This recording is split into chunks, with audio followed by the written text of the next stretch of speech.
1982 காந்தி திரைப்படம் வெளியாவதற்கு முன்பு மகாத்மா காந்தி குறித்து யாருக்கும் தெரியாது என்று பிரதமர் மோடி பேசியதற்கு கண்டனங்கள் குவிந்து வருகின்றன. தனியார் தொலைக்காட்சி ஒன்றுக்கு பேட்டியளித்த பிரதமர் மோடி 1982 ஆண்டு ரிச்சர்ட் அட்டன்பரோ காந்தி என்ற திரைப்படத்தை தயாரித்த பிறகே மகாத்மா காந்தி குறித்து உலகம் அறிந்து கொண்டதாக தெரிவித்தார். 75 ஆண்டுகளில் காந்திக்கு சர்வதேச அளவில் என்ன அங்கீகாரம் கிடைத்தது என்றும் கேள்வி எழுப்பினார். மோடியின் இந்த பேச்சுக்கு காங்கிரஸ் கடும் கண்டனம் தெரிவித்துள்ளது.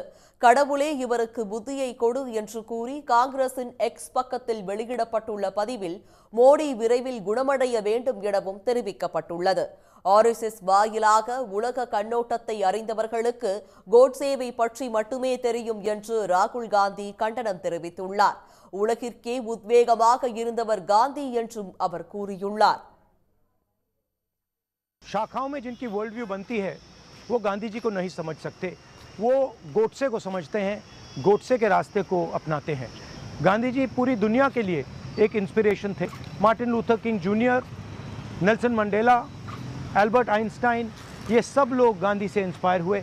हिंदुस्तान में करोड़ों लोग गांधी का रास्ता अपनाते हैं, अहिंसा और सत्य के रास्ते पे चलते हैं। लड़ाई सत्य और असत्य के बीच में है, हिंसा और अहिंसा के बीच में है। हिंसा के लोग, असत्य के लोग ना अहिंसा को समझ सकते हैं ना सत्य को समझते हैं। धन्यवाद। மோடியின் பேச்சு மகாத்மா காந்தியின் பெருமையை கேள்விக்குள்ளாக்குவதாக திரிணாமுல் காங்கிரஸ் கண்டனம் தெரிவித்துள்ளது. ஒன்றிய முன்னாள் நிதியமைச்சர் ப. சிதம்பரம் எக்ஸ் தளத்தில் தெரிவித்த கருத்தில் மிஸ்டர் மோடி ஆல்பர்ட் ஐன்ஸ்டீன் என்ற பெயரை கேட்டுள்ளாரா எனவும் கேள்வி எழுப்பியுள்ளார். அந்த ஐன்ஸ்டீன் மகாத்மா காந்தி குறித்து என்ன கூறியிருக்கிறார் என்றாவது மிஸ்டர் மோடிக்கு தெரியுமா எனவும் கேட்டுள்ள ப. சிதம்பரம் 1955 உயிரிழந்த ஐன்ஸ்டீன் 1982 வெளியான காந்தி படத்தை பார்த்துதான் மகாத்மா காந்தியை அறிந்து கொண்டாரா என்றும் கேள்வி எழுப்பியுள்ளார்.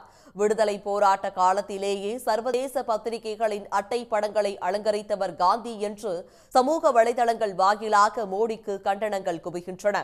1931 ஆண்டு அறிவியலாளர் ஐன்ஸ்டீன் மகாத்மா காந்திக்கு கடிதம் எழுதியதையும் அதே ஆண்டில் உலக புகழ்பெற்ற டைம் இதழ் காந்தியின் படத்தை அட்டை படமாக வெளியிட்டதையும் பலரும் சுட்டிக்காட்டியுள்ளனர்.